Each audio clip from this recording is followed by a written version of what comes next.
भारत के प्रसिद्ध बिजनेसमैन रतन टाटा जी ने कल मुंबई के ब्रीच कैंडी अस्पताल में अंतिम सांस ली। 86 साल की उम्र में रतन टाटा जी दुनिया को अलविदा कह गए। इस अनमोल रतन के जाने पर पूरे देश में शोक की लहर है। पूरे राजकीय सम्मान के साथ उन्हें अंतिम विदाई दी जा रही है। रतन टाटा जी मूल रूप से पारसी थे। पारसी समुदाय से ताल्लुक रखने के बावजूद उनका अंतिम संस्कार हिंदू रीति रिवाजों से हो रहा है।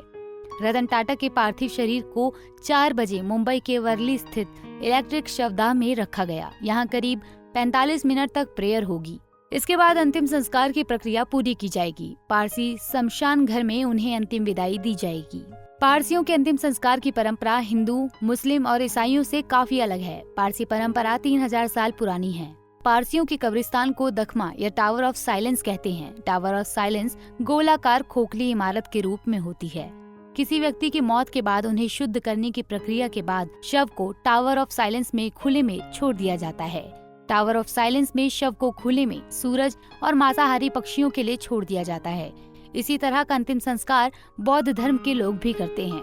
वो भी शव को गिद्ध के हवाले कर देते हैं। लेकिन पारसी समुदाय के होने के बावजूद रतन टाटा का अंतिम संस्कार हिंदू रीति रिवाजों से क्यों किया जा रहा है? बता दें कि पारसी समुदाय में अंतिम संस्कार के कठोर व अलग नियम हैं, जो करीब 3000 साल पुराने बताए जाते हैं। पारसी समुदाय में ना तो शव को जलाया जाता है, ना ही दफनाया जाता है, बल्कि शव को गिद्धों व चीलों के हवाले कर दिया जाता है। पारसी धर्म में मौत के बाद शव को पारंपरिक कब्रिस्तान, जिसे टावर ऑफ साइलेंस या दखमा कहते हैं, वहाँ खुले में गिद्धों को खाने के लिए छोड़ दिया जाता है। गिद्धों का शवों को खाना पारसी समुदाय के रिवाज का एक हिस्सा है। संस्कार से पहले अहनावेती पढ़ा जाएगा। उसके बाद संस्कार की प्रक्रिया शुरू होती है। इससे पहले प्रार्थना हॉल में पारसी रीति से गे सारनू पढ़ा जाएगा। रतन टाटा के पार्थिव शरीर व मुंह पर एक कपड़े का टुकड़ा रखकर अहनावेती का अध्याय पढ़ा जाएगा।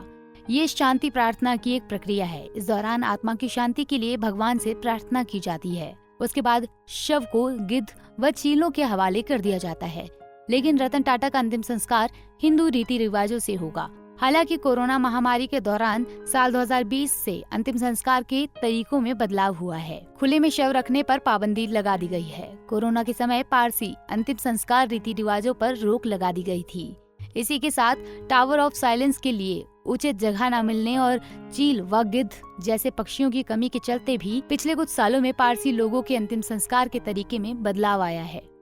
इन्हीं बदलावों के कारण ही रतन टाटा का अंतिम संस्कार हिंदू रीति रिवाजों से हो रहा है। इससे पहले टाटा सन्स के पूर्व चेयरमैन साइरस मिस्त्री का अंतिम संस्कार भी हिंदुओं की तरह हुआ था। वो भी पारसी थे। एक सफल बिजनेसमैन, शानदार लीडर, दरियादिल, दानवीर इंसान और करोड़ों लोगों के आइडल को भावपूर्ण श्रद्धांजलि।